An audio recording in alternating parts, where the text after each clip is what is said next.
À la primature, le chef du gouvernement Kalzebe Païmi-Débé a reçu une délégation du Parlement français, conduite par Mme Patricia Adam, présidente de la Commission de la Défense et des Forces armées de l'Assemblée nationale française. Précision dans ce journal. Célébration ce 18 décembre de la Journée internationale des migrants, l'occasion pour l'institution d'appeler les pays membres à venir en aide aux migrants dont le nombre va de plus en plus croissant. Reportage dans ce journal. Et puis la validation du code domanial et foncier organisé par le ministère de tutelle a lieu aujourd'hui. La rencontre permettra aux bénéficiaires d'échanger sur les différents sujets liés aux affaires foncières et au domaine en vue d'adapter les anciens textes aux réalités actuelles.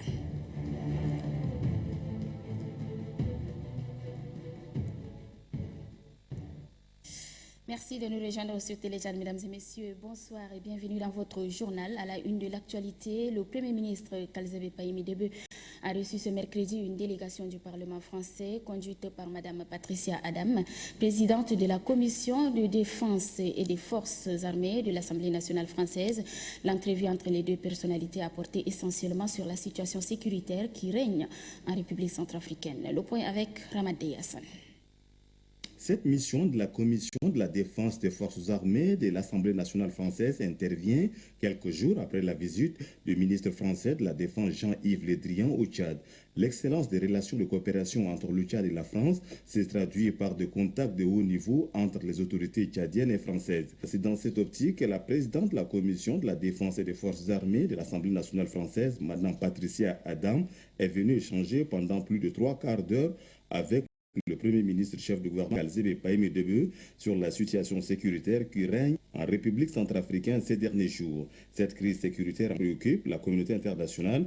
C'est pourquoi la France et le Tchad ont envoyé des contingents pour rétablir la sécurité, la paix et la stabilité dans ces pays voisins meurtris par plusieurs années de guerre fratricide. Madame Patricia Adam a saisi l'occasion de cette audience pour témoigner la reconnaissance des autorités françaises aux forces armées tchadiennes d'intervention au Mali qui ont joué un rôle déterminant dans la libération du septentrion malien. Nous voulions d'abord, en tant que Parlement français et Commission de la Défense, témoigner à la fois de l'admiration et puis aussi de l'amitié entre nos deux pays, et plus particulièrement puisque nous sommes des spécialistes de questions de défense entre nos forces armées respectives qui travaillent ensemble et qui travaillent bien ensemble. Donc c'était déjà un élément. Et puis regarder de très près ensemble notre analyse de ce qui se passe aujourd'hui en Centrafrique, de la capacité à entraîner avec nous d'autres pays, à la fois en Europe pour ce qui est de la France, et puis ici d'autres pays africains. Le Tchad et la France ont accompli un travail très important au Mali, sont en train de le faire en Centrafrique et aimeraient bien que d'autres viennent les rejoindre parce que la tâche est lourde et difficile et demandera dans le temps à sécuriser ce pays et à lui permettre de retrouver une sécurité, une tranquillité comme elle l'est actuellement au Tchad et depuis longtemps. La France est l'un des partenaires privilégiés du Tchad et les autorités des deux pays ont toujours manifesté leur volonté de raffermir leurs relations dans plusieurs domaines de coopération.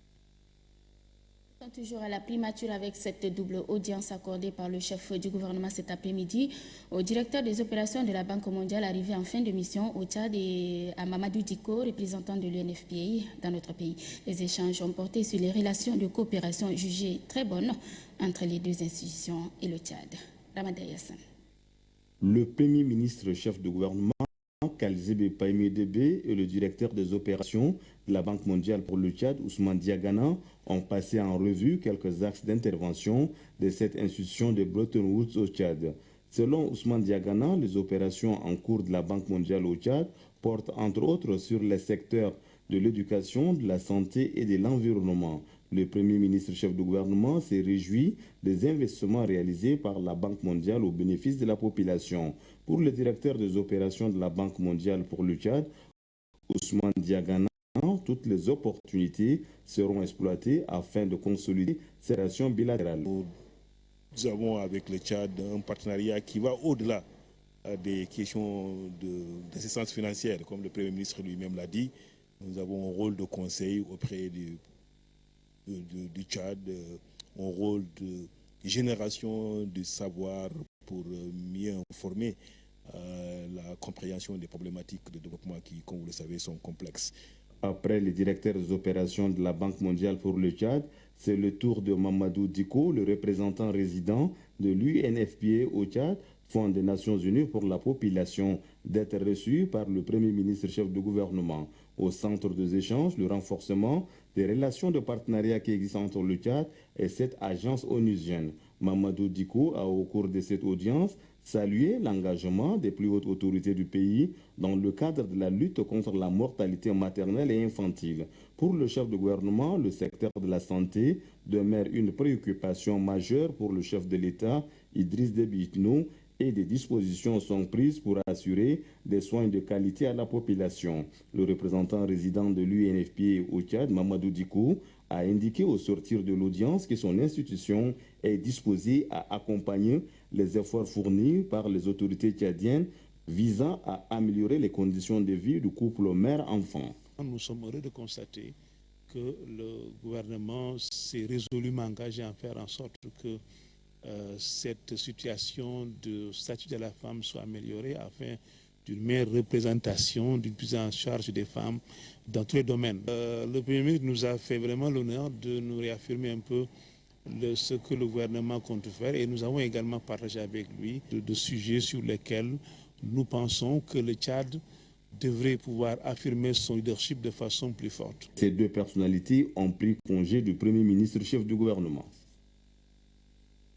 Sachez qu'avant d'être reçu par le chef du gouvernement, le directeur des opérations de la Banque mondiale a organisé au sein de la dite institution une conférence de presse. Ousmane Diagana, qui avait à ses côtés le nouveau directeur des opérations de l'institution, Paul Numba, ou encore le représentant résident, Koulibaly, ont échangé avec les journalistes sur les questions liées à la coopération entre la Banque mondiale et le Tchad. Belgar Larmelaguer signe le compte-rendu. Avant de céder sa place à son successeur, le directeur des opérations de la Banque mondiale en fin de mission au Tchad s'est prêté aux questions des journalistes. Ousmane Diagana a débattu avec les hommes de la presse tchadienne des questions liées au développement, notamment le financement des programmes régionaux, les domaines spécifiques d'investissement et le rapport entre son institution et le Tchad. Il est entouré pour la circonstance du représentant résident de la Banque mondiale au Tchad, Adama Koulibaly, et le nouveau directeur des opérations, Paul Numba. Tout au long de l'année 2013 qui finit, des missions régulières de la Banque mondiale ici au Tchad pour aider les pays à arriver, n'est-ce pas, au point d'achèvement de l'initiative PPTE. Des progrès considérables ont été accomplis à cet égard, alors même que pendant plus d'une décennie, c'était en blocage. Donc là aussi, je pense que c'est la volonté affichée, mais également le souhait partagé entre les différents partenaires du Tchad et les autorités tchadiennes qui nous ont permis de faire ce progrès. Abordant la question du point d'achèvement, le directeur des opérations affirme que le Tchad sera bientôt éligible au regard de nombreux efforts consentis par l'État tchadien. S'il faut annuler la dette pour permettre les pays de partir sur une certaine base, il est clair que pendant ce processus, il ne faut pas adopter une nouvelle culture d'endettement qui compromettrait tous les efforts. Pour les prochaines années, la Banque mondiale entend œuvrer pour l'emploi massif des jeunes à travers le soutien du secteur privé tchadien. C'est le secteur privé qui crée ces emplois. Pourquoi ce secteur privé ne crée pas les emplois au Tchad? Parce qu'il y a un certain nombre de contraintes qui prévalent encore à son développement. C'est la raison pour laquelle ce projet sur lequel nous travaillons en ce moment va essayer, n'est-ce pas, de simplifier les procédures administratives qui régulent le fonctionnement, n'est-ce pas, du secteur privé. C'est après 3 ans de loyaux services que Ousmane Diagana quitte le Tchad avec un bon souvenir pour une autre destination. Son successeur, Paul Numba prend officiellement les rênes de la direction des opérations en janvier 2014. L'actualité, c'est aussi la commémoration ce 18 décembre de la Journée internationale des migrants, l'occasion pour l'institution d'appeler les pays membres à venir en aide aux migrants dont le nombre va de plus en plus croissant. La cérémonie commémorative a lieu en présence de la secrétaire d'État aux Affaires étrangères chargée des Tchadiens de l'extérieur, Kassire Ousna Isabelle. Le point avec Adam Abdelkader. Il est temps d'agir et de sauver les vies des migrants bloqués dans les crises. Le thème retenu pour la commémoration de la 23e édition de la Journée des migrants est évocateur. Plus qu'une invite, ce thème résonne comme une alerte de l'OIM aux pays membres. Alerte relative à la gravité de la situation que vit cette composante de la société. En plus du nombre de plus en plus croissant des réfugiés, des milliers de migrants périssent au cours de leur périple. Le Tchad, membre de cette organisation, n'est pas à l'abri de la situation. Le pays accueille des réfugiés en provenance du Darfour, de la Libye, de la République centrafricaine et du Nigeria. Les responsables de cette organisation se sont relayés pour saluer les efforts consentis par les autorités de la République pour la prise en charge des personnes en situation. Toutefois, ils appellent au renforcement des stratégies en matière des droits humains. Le gouvernement du Tchad, qui compte sur les partenaires pour faire face aux flux migratoires, a dévoilé le budget prévu dans le PND pour l'insertion et l'intégration des migrants et des personnes déplacées. Une assignation de 15 milliards de francs CFA est prévue pour la gestion des questions migratoires dans le plan national de développement PND 2013-2015. Je ne doute pas cependant que vous continuerez à soutenir avec plus d'ardeur les efforts de notre pays confronté aux conséquences de nombreux conflits et climats d'instabilité qui caractérisent la sous-région.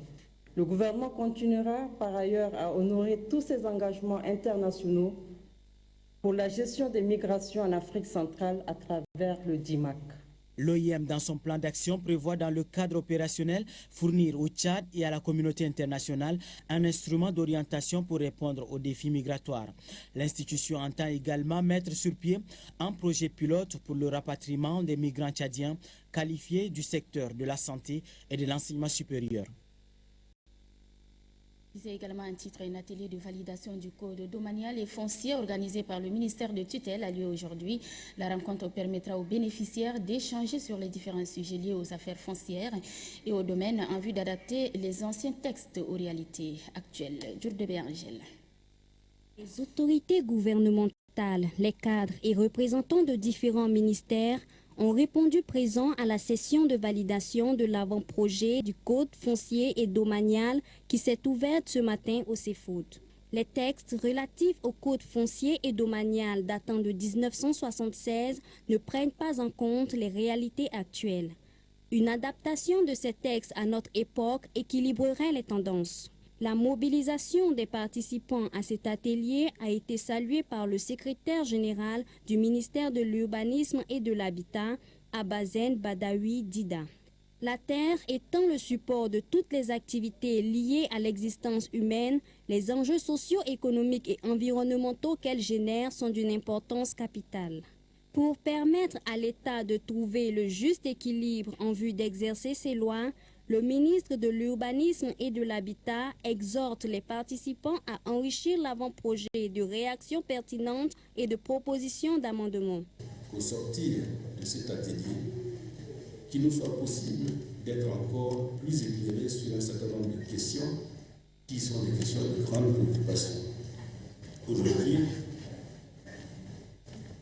plusieurs conflits naissent, non seulement parce que la croissance démographique fait qu'il y a de plus en plus de pression sur la terre, mais ces conflits naissent aussi parce que les textes en vigueur ne sont peut-être pas aussi précis qu'ils devraient l'être pour protéger les uns et les autres.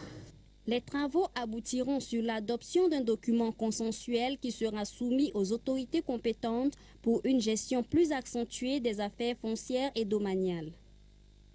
À la faveur de la 6e journée scientifique de l'hôpital général de référence national, le ministre de la Santé publique, Dr Ngariara Rimadita, a invité les responsables de certaines écoles de formation des agences sanitaires à revoir leur système de formation.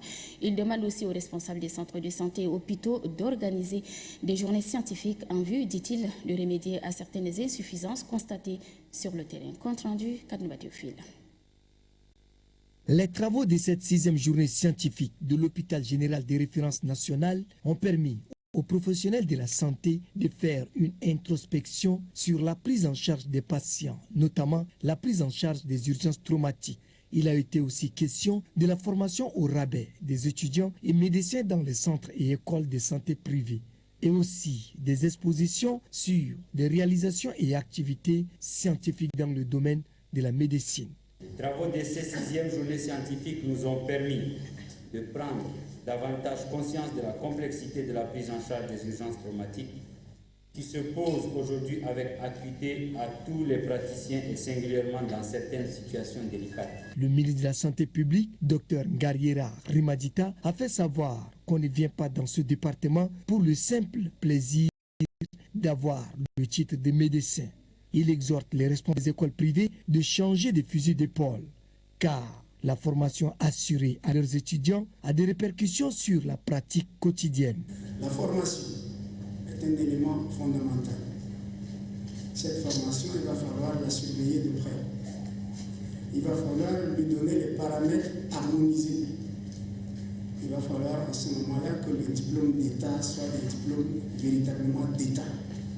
Le ministre de la Santé publique exhorte les autres responsables de santé des hôpitaux des districts et des hôpitaux régionaux à suivre ce canevas tracé par les responsables de l'hôpital général des références nationales. Ceci afin de déboussoler la qualité des services dans leur institution. Dr Ngariera Rimadita rassure les participants que leurs recommandations seront traduites dans les faits dans les mois à venir. Les responsables des associations de la société civile, membres de la plateforme nationale de la dite organisation pour le soutien à la vaccination, revoient leur stratégie afin d'aider les autorités en charge de la santé et leurs traditionnels partenaires à atteindre toutes les couches de la société. Ceux-ci planchent depuis ce matin sur les activités après leur rencontre tenue en septembre dernier par rapport donc aux différentes campagnes de vaccination menées à travers le pays. Nous retrouvons Kadma Théophile. Au pain fin, les activités menées par les associations membres de la plateforme nationale des organisations de la société civile pour le soutien à la vaccination et à l'immunisation au Tchad, en abrégé POSVIT, après les rencontres de septembre dernier. Rencontres au cours desquelles les participants se sont engagés à contribuer au renforcement des capacités des systèmes de santé intégrés afin d'assurer les vaccinations à travers les campagnes de sensibilisation. Tel est l'objectif de cette rencontre. Les indicateurs en matière de couverture vaccinale au Tchad ne sont guère satisfaisants. Et ce, malgré les énormes efforts consentis par le gouvernement et ses partenaires en santé. Il est donc grand temps que la société civile sorte de sa léthargie et joue pleinement son rôle. Avis partagé par le représentant du service de secours catholique appelé communément en anglais Catholic Relief Service, partenaire de la POSVIT dans cette lutte. Notre souhait et ambition pour ce présent projet est que vous, en tant qu'organisation de la société civile, puissiez ne pas regarder simplement les autres activités que vous avez l'habitude de mener, que vous intégriez, n'est-ce pas, les activités de la vaccination dans vos plans d'action. Dans leurs recommandations, les participants exigent la responsabilisation des organisations de la société civile, membres de la plateforme, dans le choix des agents vaccinateurs, car ils estiment que ceux-ci sont jusqu'à présent désignés par les auxiliaires de l'administration, ce qui fait que le résultat reste aujourd'hui très mitigé. À suivre également la lecture de quelques décrets en fin du journal. Dans le souci de protéger l'environnement, la brigade mobile du Chari-Bagirmi vient de mener une importante opération. 7 véhicules transportant de bois mort ont été interceptés par les éléments de la dite brigade. Ils ont été présentés à la presse et aux autorités ce mercredi. Le point avec Mamad Moussa Abamichib. La saisie de ces véhicule obéit au nouveau mécanisme du ministère de l'Environnement et des Ressources halieutiques qui vise la protection à tout prix de l'écosystème tchadien. C'est dans ce souci que les responsables du dit ministère ont interdit la coupe abusive et la vente du bois de chauffe dans certaines zones du pays, dont le Chari-Bagirmi. Par contre, dans les régions du Bata et du Guéra, ces activités sont permises mais réglementées. 4 de ces véhicules saisis par la brigade mobile ont été remis par les autorités compétentes à la garde nationale et nomade du Tchad. 2 autres au poste de contrôle de Ngueli et le 7e véhicule est remis également au poste de contrôle de Gassi. Le secrétaire général adjoint du ministère de l'Environnement, Abakar Mohamed Zougoulou, tout en se réjouissant de cette opération, félicite l'équipe de la brigade mobile avant de l'encourager à doubler d'efforts. Le bois ne peut venir que sur la base des zones dites zones homologuées. Il y a un seul axe dans lequel il y a des agents des eaux et forêts qui sont là-bas, qui donnent du bois à tous les transporteurs. Le directeur général des fonds, forêts et des ressources halieutiques, celui de l'Agence pour l'énergie domestique et l'environnement et le commandant premier adjoint de la garde nationale et nomade du Tchad se sont relayés pour saluer le courage de la brigade mobile. Pour eux, cette opération est un signal fort à l'endroit des ennemis de la nature. Le gouvernement de la République du Tchad, à travers le ministère de l'enseignement fondamental et de l'alphabétisation, a remis ce mercredi au programme alimentaire mondial un don composé de divers produits vivriers, ceci pour soutenir les élèves du primaire dans certaines régions du pays. Marale Joséphine. Les enfants éprouvent des difficultés à l'alimentation durant leur parcours scolaire. C'est pourquoi des stratégies sont multipliées pour améliorer leurs conditions d'études. Le gouvernement, à travers le ministère de l'enseignement fondamental et de l'alphabétisation, a offert plus de 180 tonnes de vivres au programme alimentaire mondial PAM. Un don estimé à plus de 200 millions de nos francs. Ce geste du gouvernement, le premier du genre, entre dans le cadre du projet cantine scolaire intitulé « Appui à l'enseignement primaire et à la scolarisation des filles ». Ces vivres constitués de divers produits de première nécessité vont permettre de prendre en charge un nombre important d'élèves dans certaines écoles du pays, selon la directrice du PAM, Laran Landis. Pour elle, c'est un soulagement pour les enfants de la bande sahélienne, une zone du Tchad la plus sécurité. Le directeur général de la planification des ressources du ministère de l'enseignement fondamental et de l'alphabétisation salue le partenariat qui lie cette institution onusienne au Tchad. Ce projet, compte tenu de sa pertinence, a été reconduit pour une année scolaire. Pour l'année 2013-2014, il convient de rappeler que 847 écoles avec un effectif de 192 682 élèves ont été servies pour le premier placement. Un effectif additif de 20 426 élèves recensés dans 133 écoles bénéficieront pour le placement. Le directeur de la planification des ressources annonce qu'un comité sera bientôt mis en place et se chargera de l'élaboration d'une stratégie nationale de l'alimentation, de la santé et de la nutrition scolaire afin de soutenir les élèves du primaire.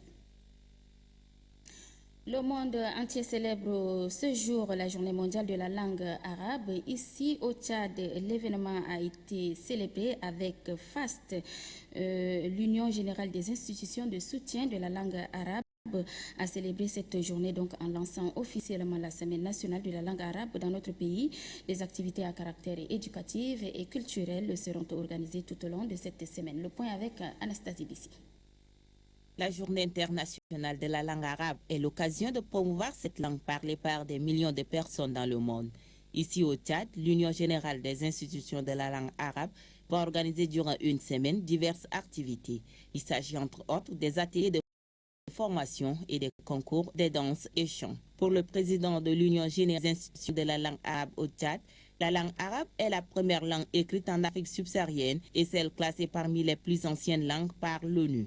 Pour lui, la langue arabe est d'une importance capitale, car la plupart des Tchadiens se communiquent à travers cette langue. Celui-ci a aussi remercié tous ceux qui ont contribué à la réussite de cette rencontre.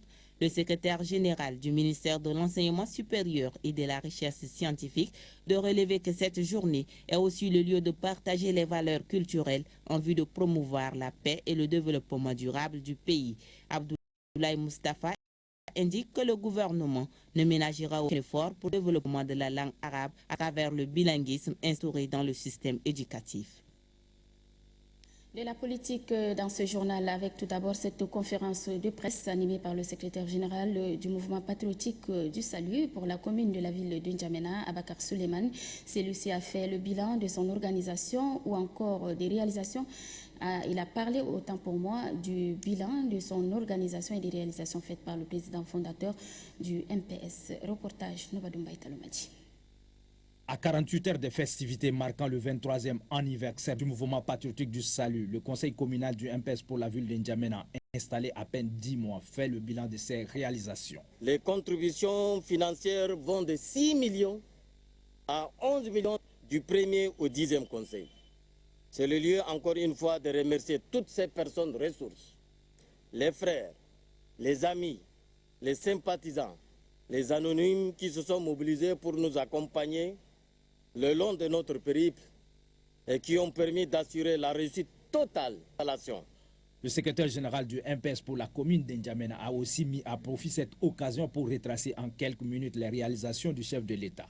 Selon lui, depuis l'avènement de la démocratie, le chef de l'État, Idriss Déby Itno, ne cesse d'œuvrer pour le bien-être de la population tchadienne. Le Tchad de la Renaissance a besoin de tous ses filles et fils pour sa construction, comme le prend le camarade Idriss Déby Itno, le bâtisseur. Un seul groupe de mots, émergeons ensemble. Le Tchad a un modèle, notre parti a un modèle à suivre. Ce modèle s'appelle le camarade Idriss Déby Itno. Les bilans présentés par le secrétaire communal suscitaient l'intérêt des journalistes. Quelques questions d'actualité telles que la charité des filles, conflits agriculteurs-éleveurs et l'apport de militants pour le parti ont été abordés par les hommes des médias. C'est avec sérénité que le secrétaire général du MPS pour la commune de la ville d'Ndiamena a rassuré les journalistes que le MPS ne ménagera aucun effort pour remédier à ces quelques manquements constatés. Il exhorte par ailleurs toutes les couches à soutenir fortement les actions du président de la République pour le développement harmonieux du Tchad. Politique encore, le président du Mouvement pour la démocratie et le développement MDD a fait un point de presse cet après-midi dans un hôtel de la place. Point de presse au cours duquel ont pris part les partisans, secrétaires généraux et présidents de certains partis politiques. Le président national de cette formation politique que vous suivrez dans un instant dénonce l'attitude de ses militants et en fait défection et appelle le MPS au respect des accords. En voici un extrait proposé par Ganda Tao Hamia. Le MDD, comme vous le savez, était un mouvement politico-militaire avant sa conversion en parti politique légalisé depuis le 13 mars 2009. Les accords de réconciliation signés avec le gouvernement ont fait que le parti est devenu de fait membre de la majorité présidentielle. Malgré le non-respect par le gouvernement de ces accords, le MDD, pour sa part, a honoré ses engagements en répondant à toutes les sollicitations du MPS et de son Excellence Idriss Déby Itno, président de la République, chef de l'État. C'est ainsi que nous avons participé avec brio à toutes les échéances électorales, législatives, présidentielles et communales, sans contrepartie. Nous entendons œuvrer dans ce sens jusqu'à preuve du contraire, car nous avons des idéaux et des objectifs pour un Tchad meilleur et en progrès qui coïncident nettement avec les actions et le programme politique du promoteur de la Renaissance. Nous rappelons que le MDD est un parti d'obéissance social-démocrate et il se rejoigne ainsi avec le MPS. Cependant, cette attitude compréhensive et de collaboration de notre parti ne cesse de provoquer des remous en notre sein. C'est pourquoi nous demandons à notre allié le MPS d'être attentif et respectueux de ses engagements. Aux militants et sympathisants du MDD, nous leur disons que le parti reste imperturbable et solide, malgré les derniers événements qui viennent de se produire. Cela ne nous détournera aucunement dans notre marche et dans nos actions. Leur parti a une histoire riche, un objectif noble, celui de contribuer au développement du Tchad et au bien-être de son peuple, et de grandes ambitions pour l'avenir de notre patrie. Donc pour ce qui est de la politique, toute autre chose. À présent, le gouvernement du Tchad et le programme des Nations Unies pour le développement PNUD procèdent depuis ce matin à la revue annuelle de programme de coopération Tchad-PNUD 2013. Les deux parties entendent ainsi corriger les insuffisances constatées ça et là en vue d'envisager, n'est-ce pas, des actions concrètes à mener. Achta Akar Asabala. Après un an d'exercice, il est important pour toute institution comme le PNUD d'évaluer les activités. La présente rencontre vise donc à examiner l'état d'avancement des activités programmées et les projets mis en place. En plus de ces préoccupations, cette revue annuelle va permettre aux cadres et techniciens du PNUD d'échanger et de partager des expériences entre les acteurs impliqués dans la mise en œuvre de projets. L'occasion pour cette institution onusienne et le gouvernement de jeter un regard critique sur les réalisations et les contraintes afin de repartir sur de nouvelles bases, selon le secrétaire général du ministère de l'économie et du plan. La revue constitue donc un moment important de la gestion des projets. Elle permet en effet de faire le parcours parcours même de manière synthétique des activités de l'année sous-revue et se projeter sur l'année suivante. Je suis donc convaincu que les travaux de cette revue vont aboutir à de meilleurs résultats servant de base pour une bonne programmation des actions futures.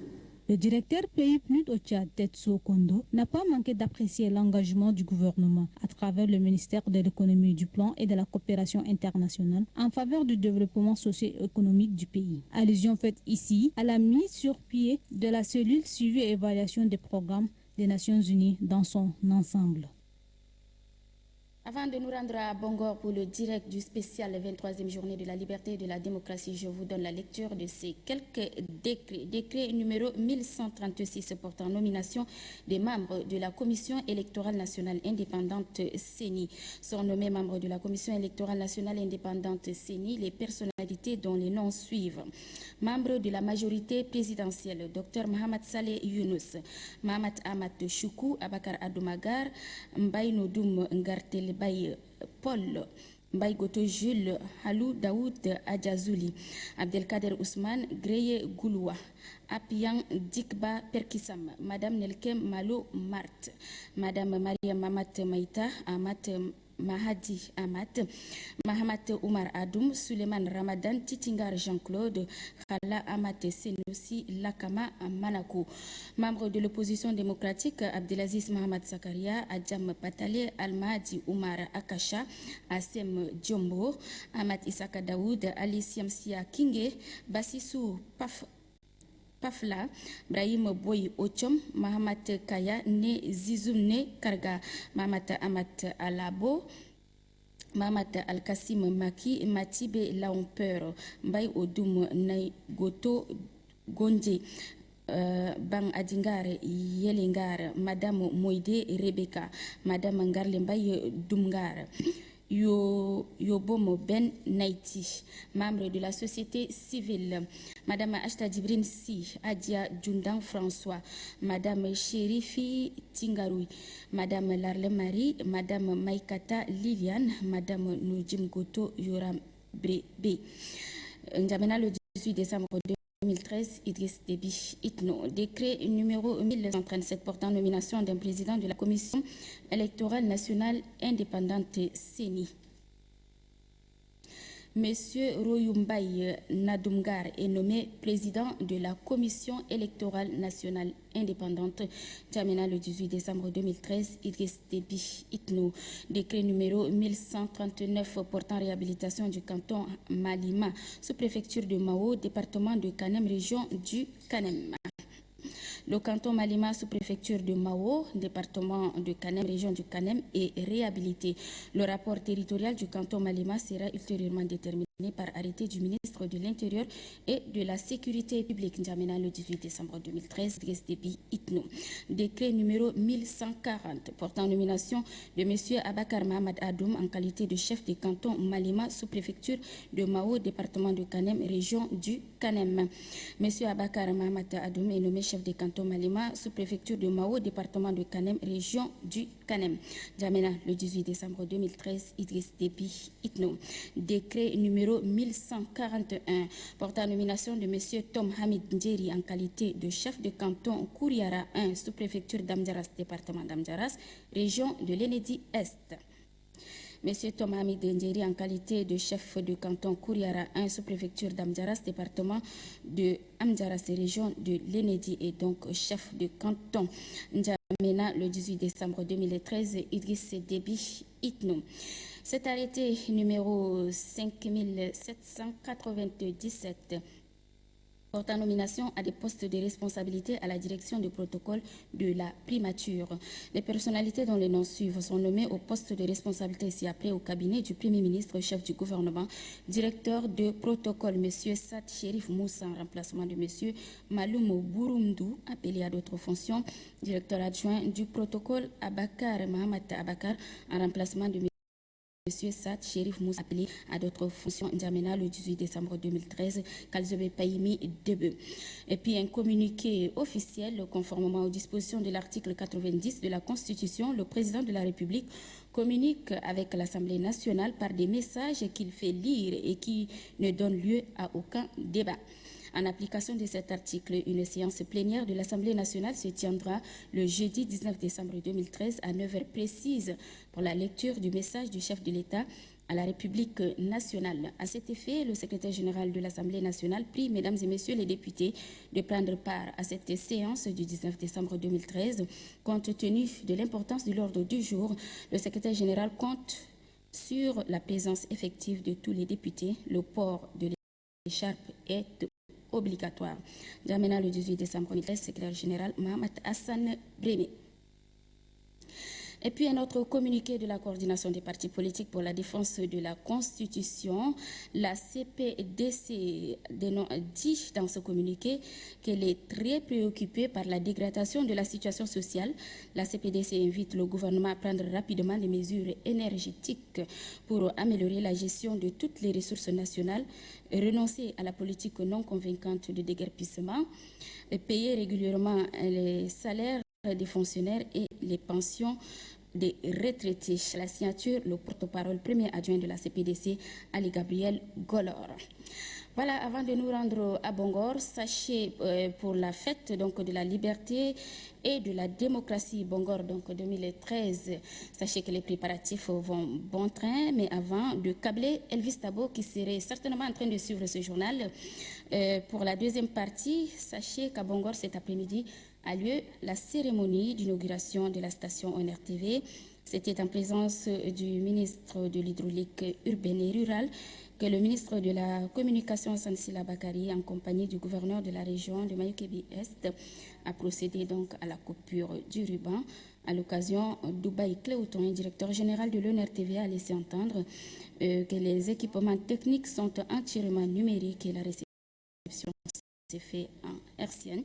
Le ministre de la Commission Bakari, par ailleurs président du conseil d'administration de l'ONRTV, a dit que cette station régionale est la concrétisation de l'une des promesses du chef de l'État à la ville de Bongor qui accueille les festivités du 1er décembre ce 20 décembre. Il s'en est ensuite suivi une visite guidée des installations. Voilà, nous allons à présent tenter d'entrer en contact avec Elvis Tabo. Elvis, si vous me suivez, bonsoir.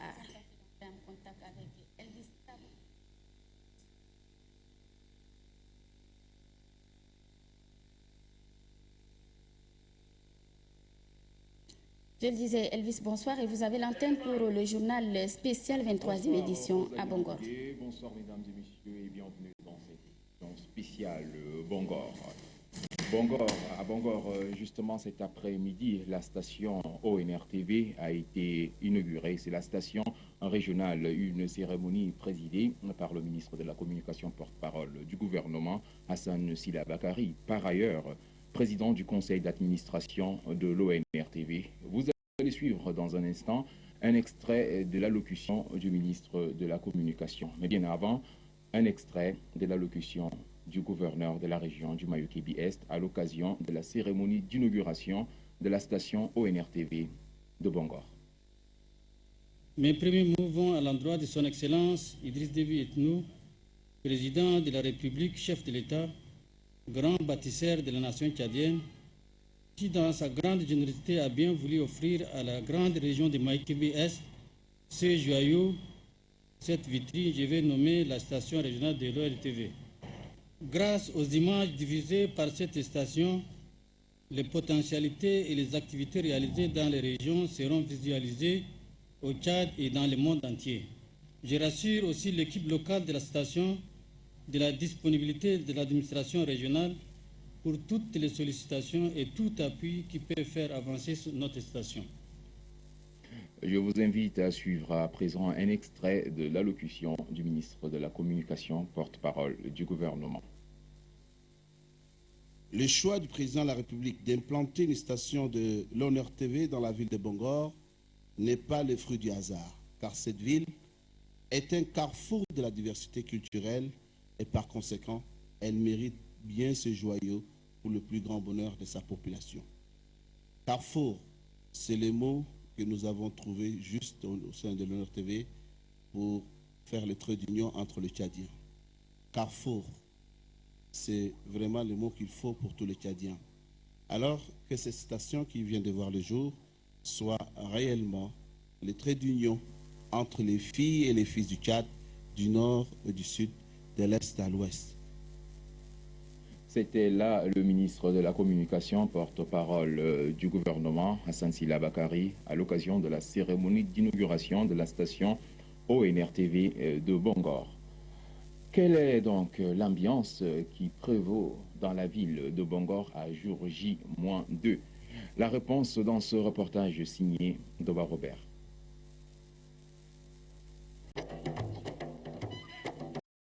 Le temps est donné. Bongor vit au rythme des festivités marquant la 23e édition de la Journée de la liberté et de la démocratie. Cette ville est prise d'assaut par les différentes danses folkloriques et celles des artistes musiciens.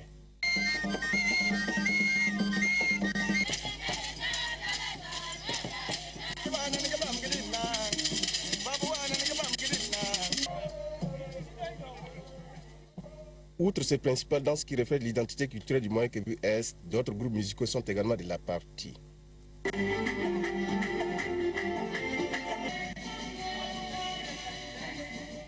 Pour la commission manifestation culturelle et sportive, toutes les dispositions sont prises pour permettre aux différents groupes de défiler dans les normes. Dans le Moyen-Kivu, simplement, nous avons une vingtaine de... Tous les cantons du Moyen-Kivu vont donner les prestations là où ils sont logés et également ils seront accompagnés dans les défilés également pour que cela soit vraiment visible. Une fête qui par son importance doit être très belle. Très belle car cette journée symbolise à elle seule la fin de la tyrannie, la marche vers le progrès.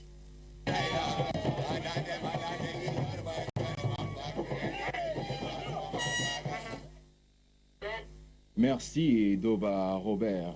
Comme vous le savez, le 20 décembre, c'est le Tchad dans son ensemble qui se retrouvera à Bongor pour célébrer la fête de la liberté et de la démocratie. À Bongor, justement, l'on enregistre des arrivées. Et à jour J-2, il faut dire que le nombre des arrivées va crescendo. Un reportage signé Adoumbe Hortense. Depuis quelques jours, Bongor vibre au rythme des arrivées. La ville reçoit ses hôtes. En délégation ou individuellement, ils viennent des quatre coins du Tchad. Chaque délégation cherche à marquer les esprits dès son entrée dans la cité.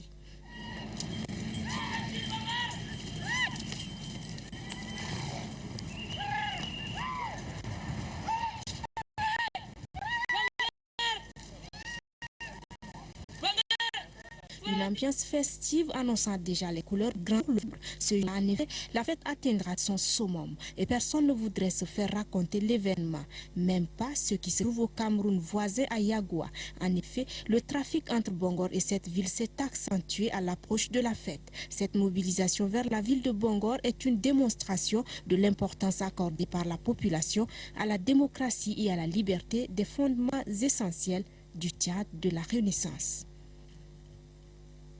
La fête de la liberté et de la démocratie sera marquée par un défilé. À la place des fêtes à Bongor, c'est le moment des répétitions. Les militaires font les derniers réglages pour que la fête soit belle. Hassan Moussa Diallo.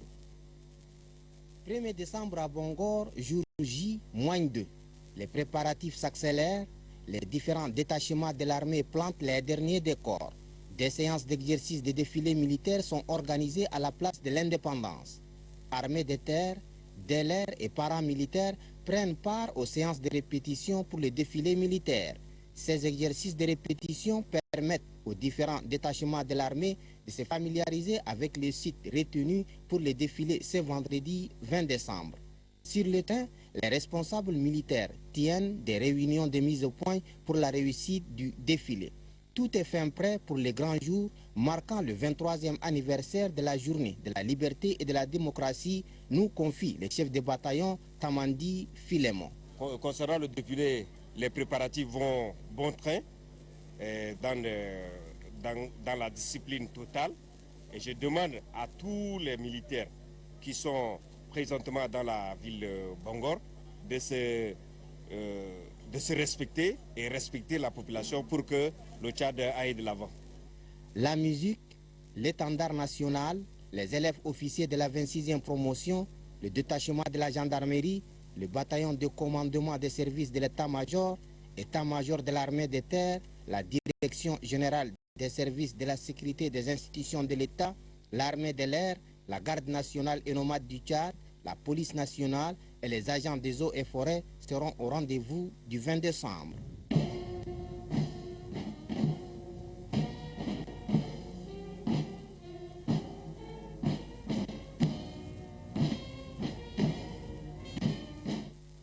Un avant-goût donc du défilé. Voilà, mesdames et messieurs, ici s'achève cette édition du journal. Merci de l'avoir suivi et bonne suite de programmes sur Télé Tchad.